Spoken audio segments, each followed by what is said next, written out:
आसी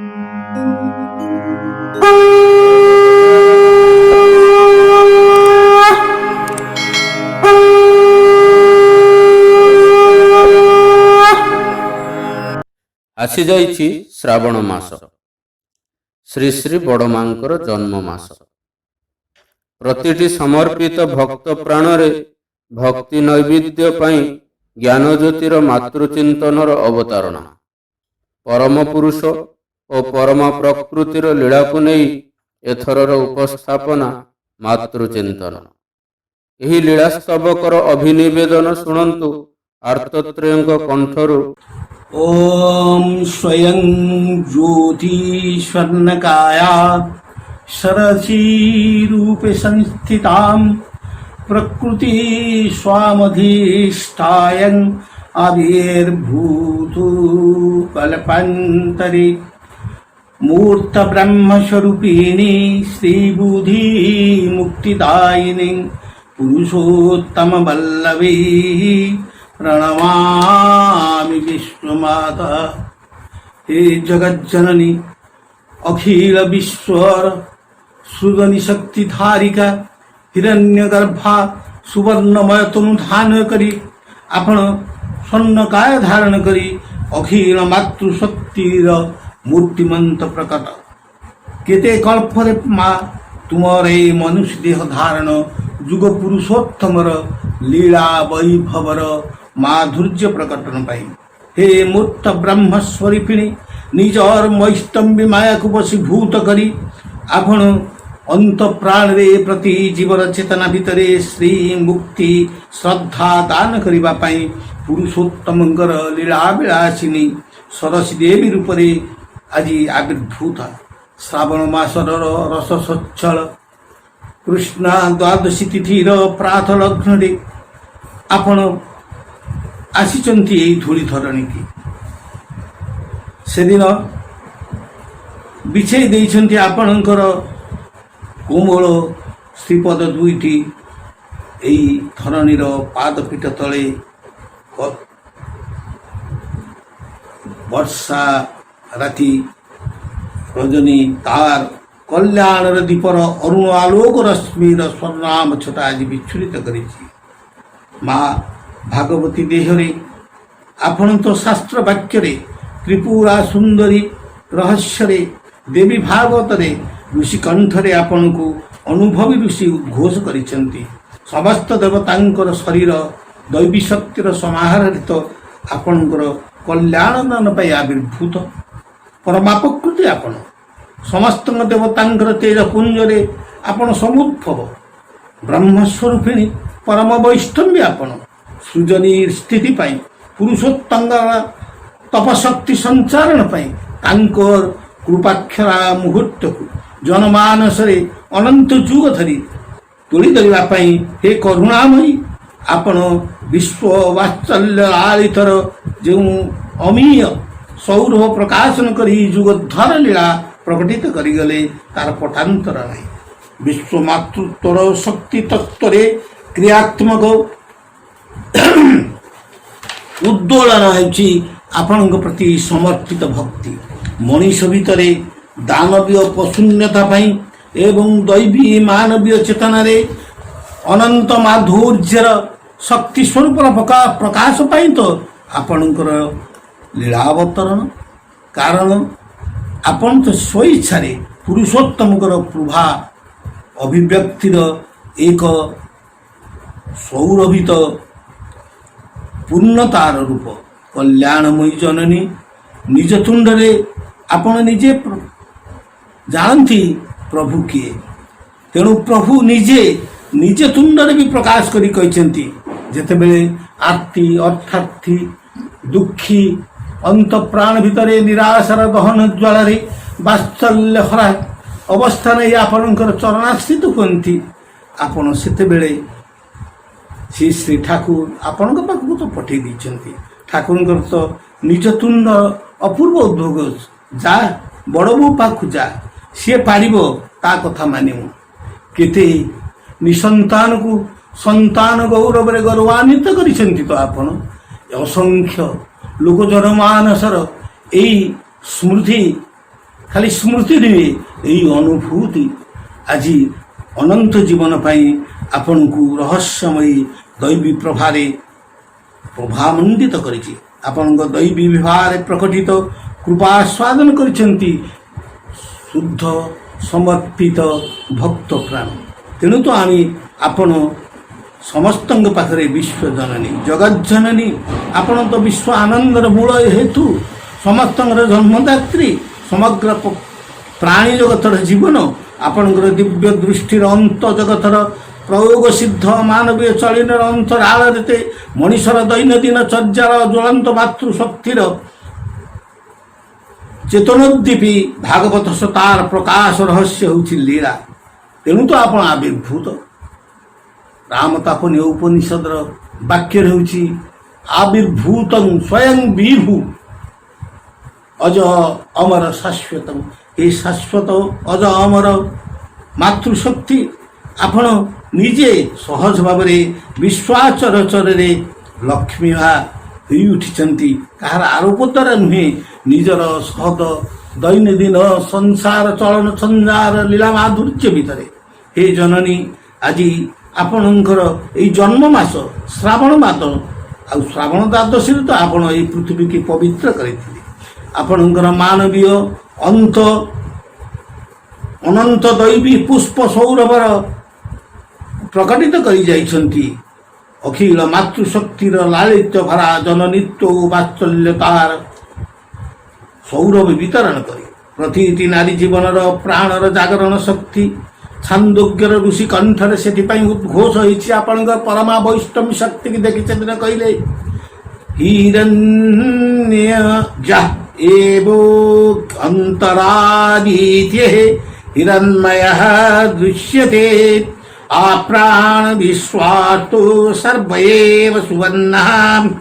ଏ ପ୍ରତିଟି ଅନ୍ତର ଭିତରେ ଆପଣ ଯେତେବେଳେ ଆଦିତ୍ୟ ରୂପରେ, ଜ୍ୟୋତି ରୂପରେ, ମାତୃଶକ୍ତି ରୂପରେ, ସମସ୍ତ ଆଶ୍ରଦାତି ରୂପରେ ହିରଣ୍ମୟ ହିରଣବର୍ଣ୍ଣା ହରିଣୀ ମାତୃ ରୂପରେ ପ୍ରକାଶିତା ମା, ଏହିପରି ଶକ୍ତିଶାଳିନୀ ହିରଣ୍ୟ ଗର୍ଭ ପରମା ପ୍ରକୃତି ଦିବ୍ୟ ଚେତନାର ଆତ୍ମ ପ୍ରକାଶ ସେହି ମାନବ ଜୀବନର ଭକ୍ତର ଭିତରେ ଫୁଟି ଉଠିଛି, ଯିଏ ଆପଣଙ୍କ ପାଖରେ ସମ୍ପୂର୍ଣ୍ଣ ରୂପରେ ସମର୍ପିତ।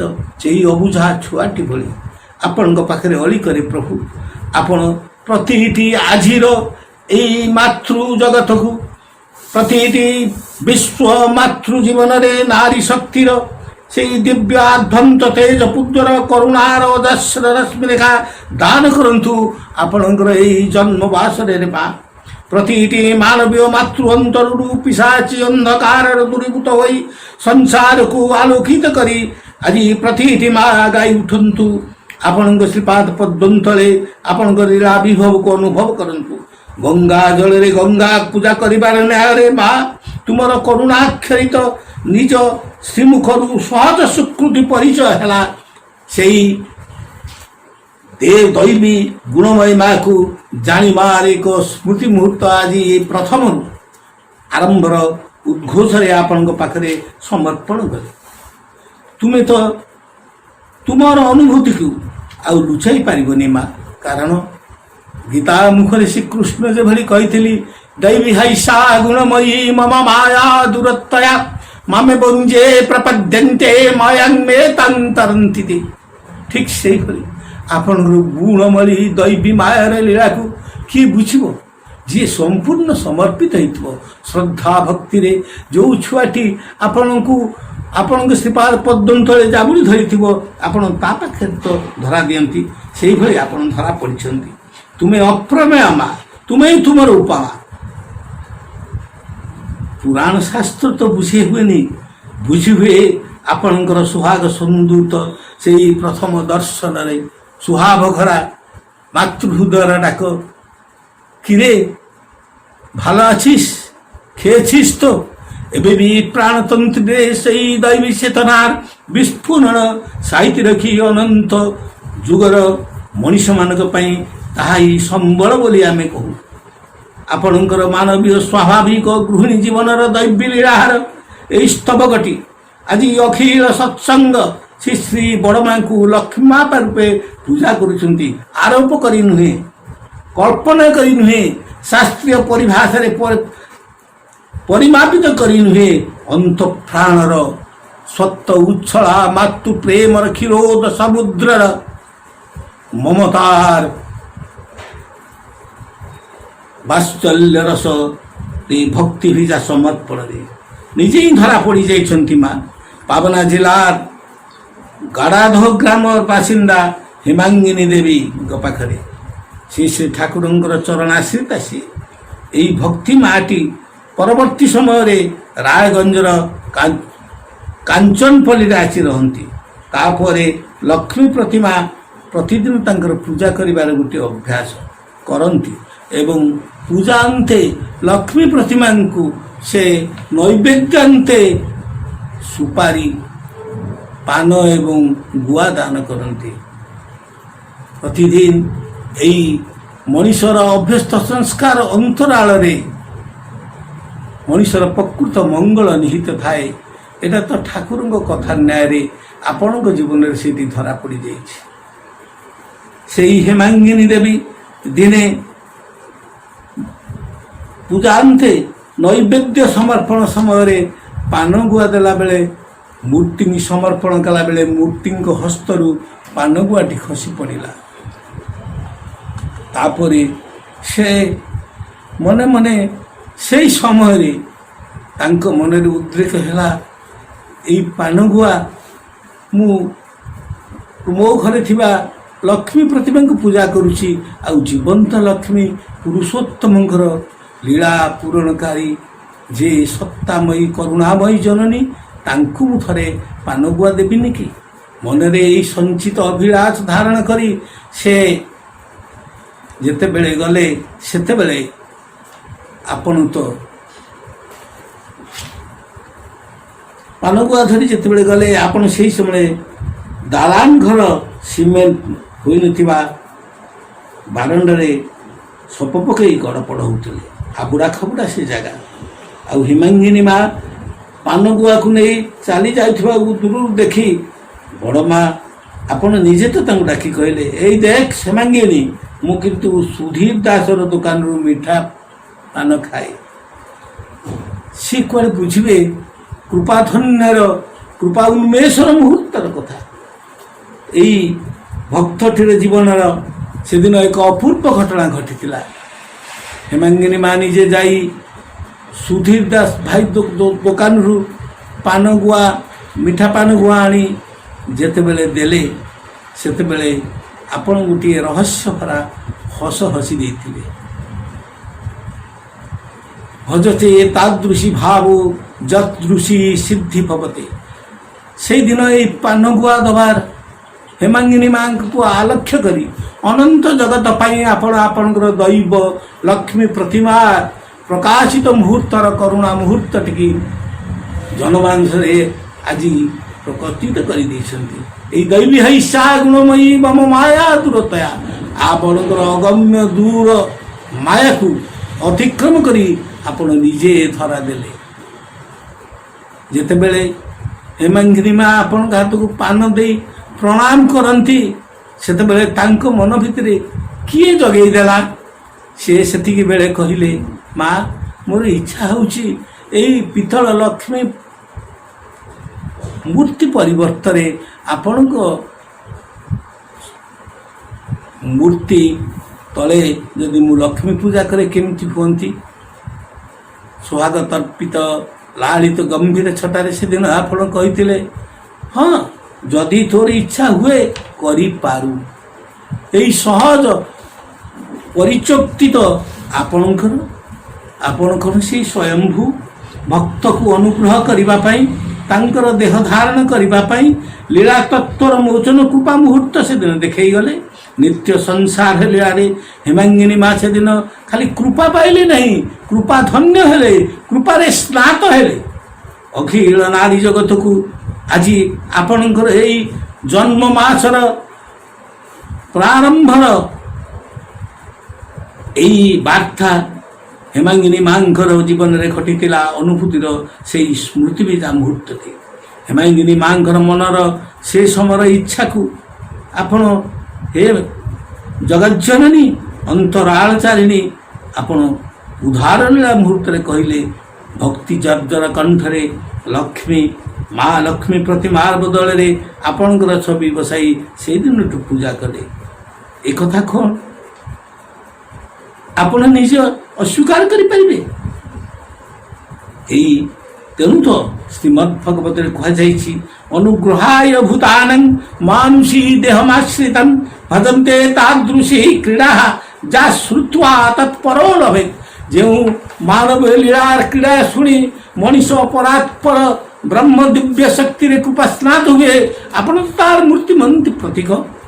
ଆଜି ଆପଣଙ୍କର ଏହି ହତଚେତନ ମାତୃ ଜଗତର ଜୀବନରେ ଦିବ୍ୟ ଚେତନାର ଅନନ୍ତ ବ୍ରାହ୍ମୀ ସତ୍ତାର ସ୍ଫୁରଣ ପାଇଁ ଆମେ ସମସ୍ତେ ଆପଣଙ୍କ ଶ୍ରୀପାଦ ପଦ୍ମ ତଳେ ଅଳି କରି ଗାଇ ଉଠୁଛୁ, ହେ ମା, ହେ ଜଗଜ୍ଜନନୀ, ଆମ ଭଳି ଅକୃତି ସନ୍ତାନମାନଙ୍କୁ, ଚେତନହୀନ ଭକ୍ତିହୀନ ପ୍ରାଣମାନଙ୍କୁ ଆପଣଙ୍କ ଶ୍ରୀପାଦ ପଦ୍ମରେ ଖାଲି ଆଇ ଶ୍ରାବଣ ନୁହେଁ ଅନନ୍ତ ଯୁଗ ପାଦରେ ରସସିକ୍ତ କରି ଆପଣଙ୍କ ପାଦ ତଳେ ଅଞ୍ଜଳି ନିବେଦନ କରୁ।